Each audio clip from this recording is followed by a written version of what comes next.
नमस्कार बच्चों, SVM senior secondary school की ऑनलाइन क्लास में आपका स्वागत है।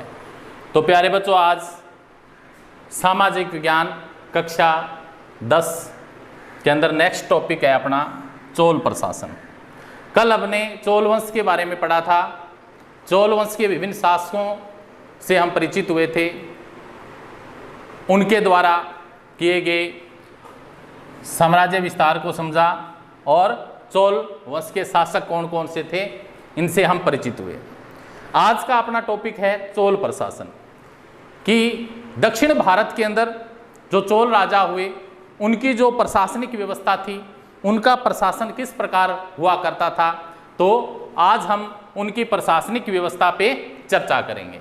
तो चोल प्रशासन के अंदर सबसे पहले चोल जो शासक थे उनकी जो प्रशासनिक व्यवस्था थी, राजनीतिक व्यवस्था थी, वो किस प्रकार की थी।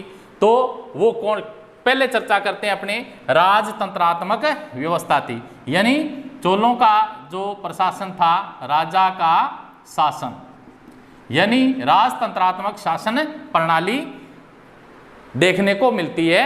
और एक वहां पे क्या कार्य करती थी, मंत्री परिषद कार्य करती थी।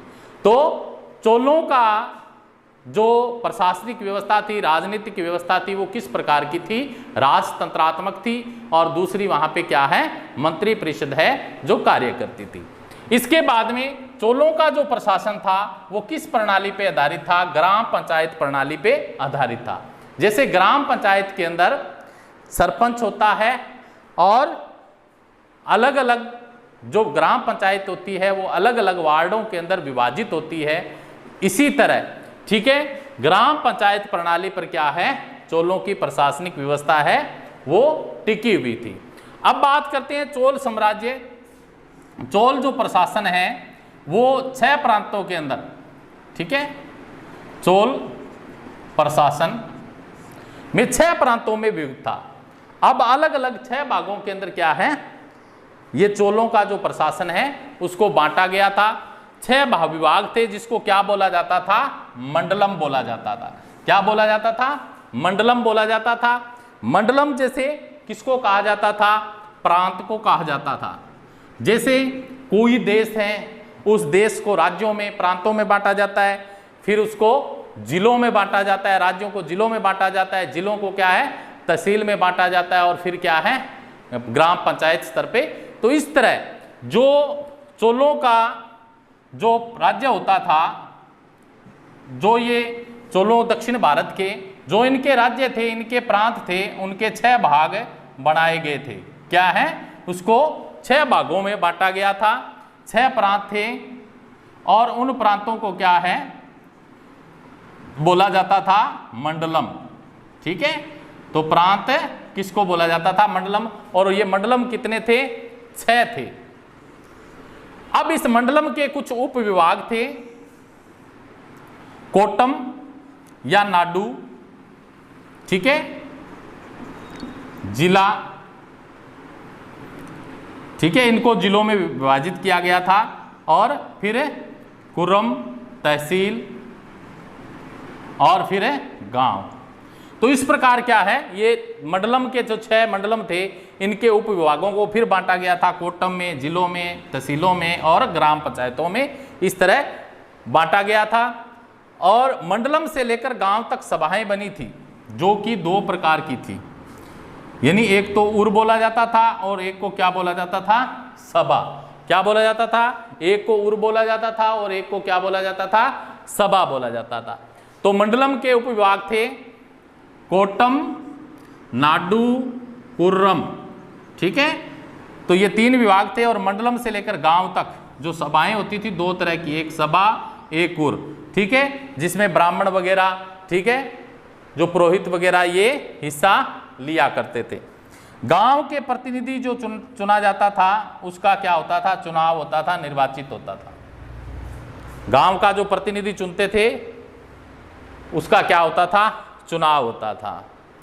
अब जो प्रशासनिक व्यवस्था थी चोल राजाओं की, उसके अंदर वो उनको राजस्व जो व्यवस्था थी वो सबसे ज्यादा किससे प्राप्त होती थी, तो वो प्यारे बच्चों भूमि कर से, यानी 1/6 भाग जो कर या टैक्स लगाया जाता था उससे राज्य को क्या है आय प्राप्त होती थी। यानी राजस्व व्यवस्था धन से संबंधित है, तो राज्य को आय कहाँ से होती थी, धन की प्राप्ति कहाँ से होती थी, तो इसके लिए राजा द्वारा भूमि कर लगाया गया था 1/6 भाग।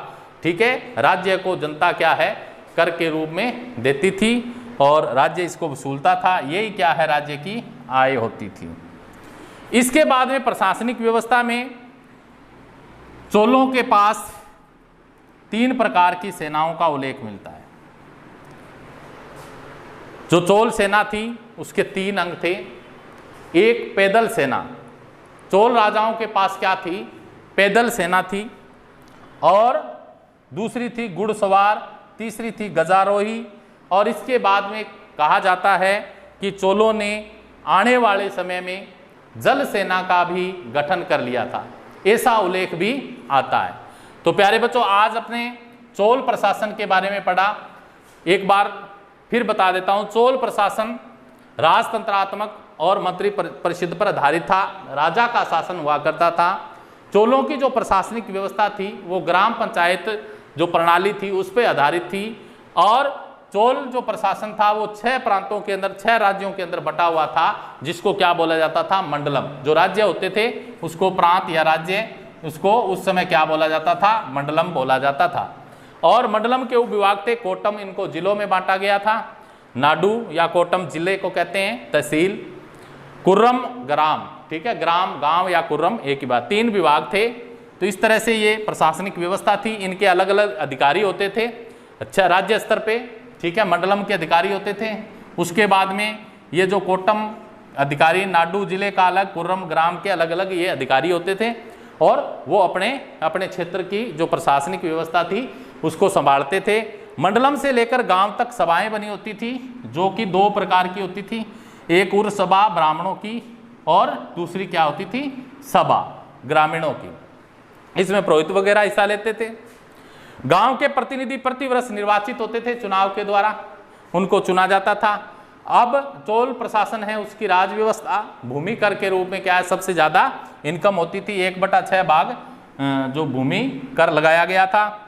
इसके बाद चोलों की जो सेना है, 3 सेना के अंग थे, पैदल सेना, घुड़सवार, गजारोही, और इसके बाद में कहा जाता है कि आने वाले समय में चोलों ने जल सेना का भी क्या है, गठन कर लिया था। तो इस प्रकार के प्रमाण हैं जो मिलते हैं। तो प्यारे बच्चों, आज अपने चोल प्रशासन के बारे में पढ़ा।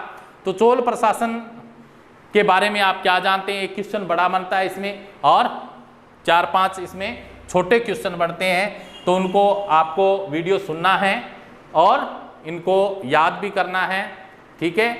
तो आज के लिए बस इतना ही, नेक्स्ट कल करेंगे। तब तक के लिए थैंक्स।